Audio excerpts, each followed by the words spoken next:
উহুদের খন্দকের প্রান্তর থেকে হযরত জাবির রাদিয়াল্লাহু আনহুর বাড়িটা খুব কাছে ছিল। হযরত জাবির নবীজির কাছে এসে বললেন, পয়গম্বর একটু সময়ের জন্য ছুটি দেন, আমার ছুটি লাগবে, একটু বাড়িতে যাব। কেন যাইবা? জরুরি কাজ আছে। হযরত জাবির রাদিয়াল্লাহু আনহু বাসায় গেলেন, স্ত্রীর হাতটা ধরে বুকের সাথে লাগিয়ে দিলেন, ডেকে বললেন, প্রাণের স্ত্রী আমার, নবীজির চেহারার দিকে তাকিয়ে থাকা যায় না। আমার নবী রোদের তাপের মধ্যে দাঁড়িয়ে থেকে দেখে এত কষ্ট করে করে কাজগুলো আমার নবী করে, রাহমাতুল লিল আলামিনের ঠোঁট শুকিয়ে গিয়েছে, জিহ্বা শুকিয়ে গিয়েছে, আমার নবীর ঠোঁটটা চেহারাটা ছোট হয়ে গিয়েছে শুকিয়ে। আমার নবী ক্ষুধার যন্ত্রণায় পেটের মধ্যে পাথর বেঁধেছে। স্ত্রী আমার, বলো তো ঘরে কি কোনো খানা আসেনি? নবীর জন্য খানা নিয়ে যাব। স্ত্রী ডেকে বলে, স্বামী আমার, ঘরের মধ্যে সেই পরিমাণ কোনো খানা নাই, তবে আপনার এনে দেওয়া কিছু আটা আছে, এই আটা দিয়ে রুটি বানাইলে 10-15টা রুটি হবে, তাইলে 2-4 জন মানুষকে খাওয়ানো যাবে। জাবির রাদিয়াল্লাহু আনহু বলেন, তাইলে এক কাজ করি, আমার ঘরে একটাই মাত্র ছাগল আছে, বকরি আছে, বকরির বাচ্চাটাকে জবাই করি, এই বকরির বাচ্চা গোশত এনে দেই, খানা পাকাইতে থাকো, রুটি বানিয়ে দিবা, নবীজিকে এনে খাওয়াবো। জাবির রাদিয়াল্লাহু আনহু ছাগলটা জবাই করলেন, গোশত ক্লিয়ার করে স্ত্রীর কাছে এনে দিলেন। স্ত্রী পাকাতে শুরু করলেন, ছোট্ট একটা বকরির বাচ্চা পাকাইতেছেন, এদিকে 10-15টা রুটি হবে, 2-4 জন মানুষ খাইতে পারবে এমন রুটি হয়। জাবির রাদিয়াল্লাহু আনহু নবীজির কাছে গিয়া খুব আস্তে আস্তে করে বলে, নবী আমার, 2-4 জন কাছের সাহাবী লইয়া একটু আপনি আমাদের বাড়িতে যাবেন, আপনার জন্য খানা রেডি করেছি, ছোট্ট একটা বকরির জবাই করেছি, বকরিটার গোশত পাকানো হচ্ছে, আর অল্প একটু খামিনা আছে, আটা আছে, যেটা দিয়ে অল্প কয়েকটা রুটি হবে। 4-5 জন সাহাবী যদি আপনার সাথে নিয়ে যান, তাইলে তাদেরকে পেট ভরে খাওয়ানো যাবে। নবী আমার বললেন, এই জাবের রে, কাকে রেখে কারে নিয়ে যাব? সব সাহাবীরাই তো আমি নবীর আপন, আমি কাউকে রেখে যেতে পারবো না, গেলে তো সবাইকেই নিয়ে যাওয়া লাগবে। জাবের রাদিয়াল্লাহু আনহু বলেন, পয়গম্বর আমার, অল্প একটু গোশত, অল্প কিছু আটা, এত ছোট ছোট জিনিস দিয়ে এত বড় মানুষদেরকে কেমনে খাওয়াবো? নবী আমার বলেন, টেনশন করো না, খানা রেডি করো। গোটা খন্দকের ময়দানে আমার নবী ঘোষণা করে দিলেন, ইয়া আহলা খন্দক, ইন্না জাবিরান কদ সানা সূরা ফাহাইয়া আহলান বিকুম। হে জাবের খন্দকবাসী, চলো চলো, জাবির তোমাদের জন্য চমৎকার কোন খানা রেডি করেছে, জাবিরের বাড়িতে যাব, জাবির তোমাদের জন্য নাস্তার ব্যবস্থা করেছে। 1000 খন্দকের সাহাবায়ে কেরামদেরকে লইয়া আমার নবী জাবির রাদিয়াল্লাহু আনহুর বাড়িতে রওনা হয়। বাসায় গিয়ে স্ত্রীকে ডাক দিছে, সর্বনাশ, কি হয়েছে? বলেন, নবীকে বলেছি না আমি 1 জন 2-4 জন নিয়ে আসতে, নবী তো 1000 সাহাবী নিয়ে রওনা করছে। জাবের রাদিয়াল্লাহু আনহুর স্ত্রী বলে, এই জন্যই বলছি তোমাগর পুরুষগুলোর মাথায় কাম করে না। এই এই এই ভাই, এই ছেলে ভাই, ভাই আবার হাঁটুস কেন ভাই? এই সাহস তোমা করে দিল কেটা আমার ওয়াজ থেকে উঠতে যাওয়ার? বাও, এই মোবাইলওয়ালা বলা বাও, চুপচাপ করে বয়ে থাকো, না বুঝলেও বয়ে থাকবা। হ্যাঁ, না বুঝলেও বয়ে থাকবা। আমি কষ্ট করে আইছি, তুমি এনতে উঠা উঠা হাঁটা শুরু করছো, পাইছো কই?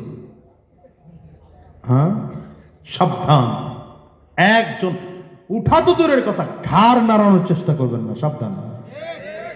ঠিক আছে না? ঠিকের ভাবার ভালো হয় নাই, ঠিক আছে? যদি ওয়াজ লম্বা হয়ে যায় আপনারা আমারে বলবেন, সাথে সাথে মোনাজাত দিয়ে দেব, কারণ আমি যত আগে ছাড়তে পারি আমার তত লাভ। বুঝেন নাই? গতকাল জুমা পড়ায় 2 মাহফিল করে রাত্রে চলে গেছে রৌমারি, আজকে বাদ জোহর রৌমারি বয়ান করছি, এরপরে এখানে আসা লাগছে। আবার আপনাদের এটা শেষ করে আগামীকাল কিশোরগঞ্জ জেলায় 3টা দেওয়া। বুঝেন না? একটু রেস্টের দরকার তো। কথা বুঝেননি আপনারা? সুতরাং যদি খুব বেশি বিরক্ত লাগে, খালি ইশারা দিয়া দাঁড়ায় করবেন, হুজুর আর লাগতো না, মগর ওয়াজ হয়ে গেছে, একদম সাথে সাথে ছেড়ে দেবেন। আর যদি ধৈর্য ধরে বসে শুনতে পারেন তাহলে কিছু কথা বলবো ইনশাআল্লাহ। ইনশাআল্লাহ পাওয়ার এমন কেন আপনার করে জোরে বলে। মাত্র চারিদিক দিয়ে বেড়া দিতেছি, বুঝে নাই কথা। ওই যে ই দেয় না, কি কয়, লাঙ্গল দেয় না, চষা দিতেছি আর কি, ফসল ফেলবে একটু পরে। ও 11:15টার কাছাকাছি, তাহলে তো আর 10-15-20 মিনিট আছে। ব্যাপার হলো আপনারা দাওয়াত দিচ্ছেন 23 নভেম্বর, আমি তো 24 নভেম্বর ওয়াজ করুন না। ফজর পর্যন্ত আপনারা থাইকেন, আমি আসি অল্প সময়। আবার তুমি কই রওনা করছো? হ্যাঁ, কই সভাপতি সাহেব কেন যাবে কেন? তুমি কি, তুমি সভাপতি সাহেবের কি হও? আচ্ছা, সভাপতি সাহেব কই, আমার সাথে দেখা হইলো না কেন? ও এখানে ছিলেন যে, তুমি না বইলা গেল কেন? এখন তো উনি সভাপতি না, আমি তো মাহফিলের প্রধান অতিথি। আচ্ছা ঠিক আছে, আজকের মতো ক্ষমা করে দিলাম। সভাপতি সাহেব না, এটা একটা বড় দায়িত্ব। সভাপতি সাহেবের এমন এক দায়িত্ব, বক্তা তো একটু পরে পরে আয়ার যায়, উনি তো সেই আসরের পরে বসছে, নড়াচড়ার কায়দা নাকি। যাও, সভাপতি সাহেব চলে যাচ্ছেন, যাক ইনশাআল্লাহ আল্লাহ হায়াতে তার বরকত দান করুন। ভাইরা আমার, তো কি বলছিলাম, খুব মনোযোগ দিয়ে কথা শুনবেন, একজনও ঘাড় নাড়াবেন না, সাবধান। আমি এটা একদম পছন্দ করি না। এই একই কারণে ময়মনসিংহ জেলায় মাহফিল নেওয়া বন্ধ করে দিছি। আপনার এই কালীহাতি ওয়াজ কম করি নাই, ঘরে ঘরে ওয়াজ করছি, যে এইটাই চিনে। তো এখন আশা বন্ধ করে দিছি, কারণ হলো যখন দ্বিতীয় তৃতীয় বক্তা ছিলাম তখন আপনারা মাগরিবের পরে দিতেন, এশার পরে দিতেন, ভালো লাগতো। কিন্তু এখন যখন প্রধান বক্তার খাতায় নাম আসছে, আপনারা স্টেজে উঠানি 11টায়, তা আমি ওয়াজ করবো কোন সময়? তো এই জন্যে একটু খুব চাপ লাগায় বসতে হবে ইনশাআল্লাহ। রাজি তো? আল্লাহ কবুল করুন, আমিন।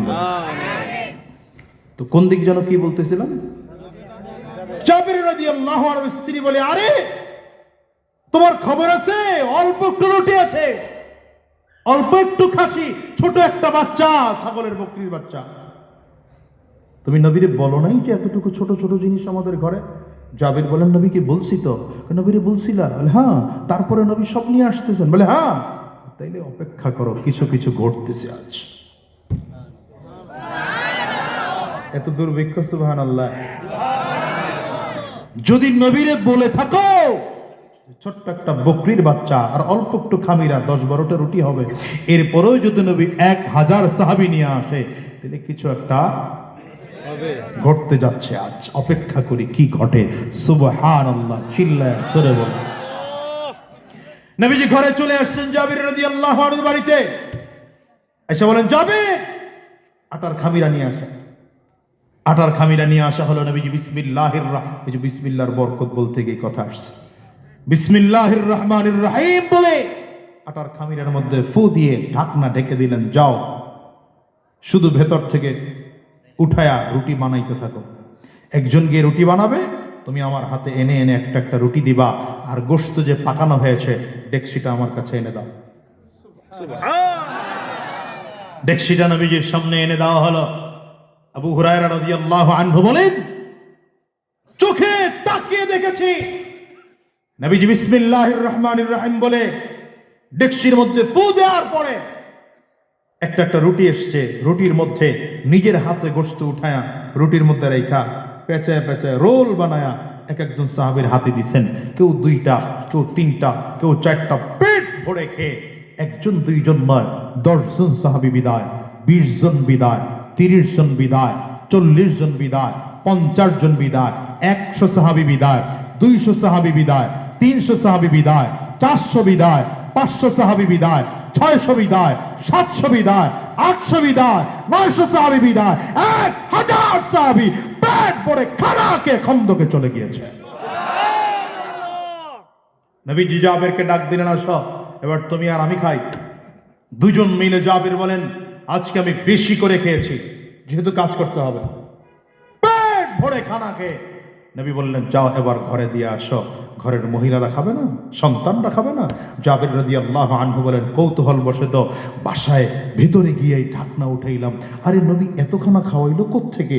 আমি ঢাকনা উঠিয়ে দেখি যেই পরিমাণ গোশত নবীজির কাছে নিয়েছিলাম সেই পরিমাণ গোশত ভেতরে ফেরত দেওয়া হয়েছে।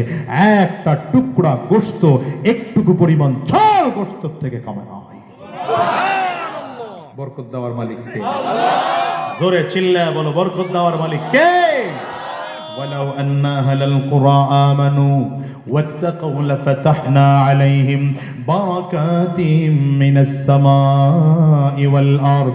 আল্লাহ বলেন, দুনিয়ার মানুষেরা, দুনিয়ার কোন ইমানদার, কোন এলাকার মানুষ যদি তাকওয়া গ্রহণ করতে পারে, ঈমান আনতে পারে, আমি আল্লাহ তাআলা আসমান ও জমিনের সব বরকতের দরজাগুলো খুলে দেব।